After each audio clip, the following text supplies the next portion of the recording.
हम ममता झा समस्त मिथिलावासी गोर लागे छी। खिलौना गाबऽ जा रहल छी। जय मिथिला, जय मैथिली, जय माँ जानकी।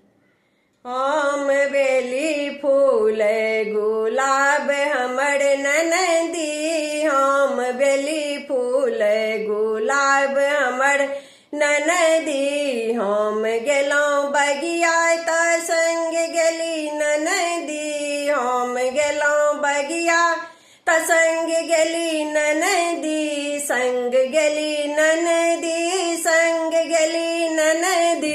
मलिया के देखी कऽ लोभा गेली ननदी, मलिया के देखी कऽ लोभा गेली ननदी। हम बेली फूल गुलाब हमर ननदी, हम बेली फूल गुलाब हमर ननदी।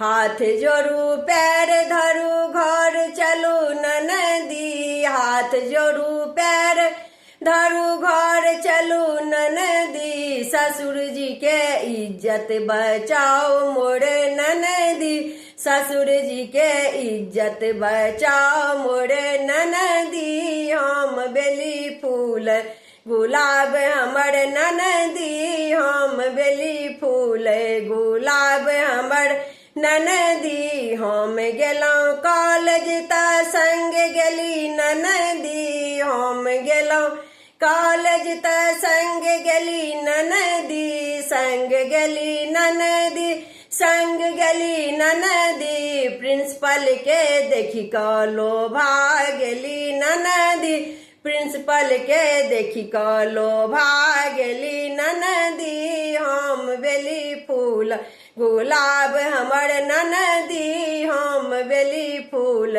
गुलाब हमर ननदी। हाथ जोड़ू पैर धरू घर चलू ननदी, हाथ धरू पैर धरू घर चलू ननदी। भैया के इज्जत बचाओ मोर ननदी, भैया के इज्जत बचाओ मोर ननदी। हम बेली फूल गुलाब हमर ननदी, हम बेली फूल गुलाब हमर ननदी। हम गेलहुँ मंदिर तऽ संग गेली ननदी, हम गेलहुँ मंदिर तऽ संग गेली ननदी, संग गेली ननदी, संग गेली ननदी। पुजारी के देखी कऽ लोभा गेली ननदी, पुजारी के देखी कऽ लोभा गेली ननदी। हम बेली फूल गुलाब हमर ननदी, हम बेली फूल गुलाब हमर ननदी।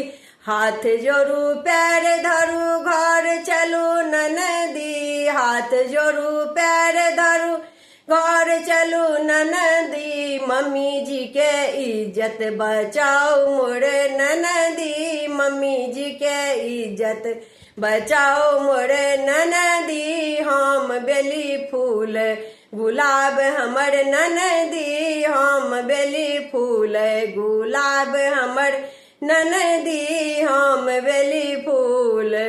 धन्यवाद।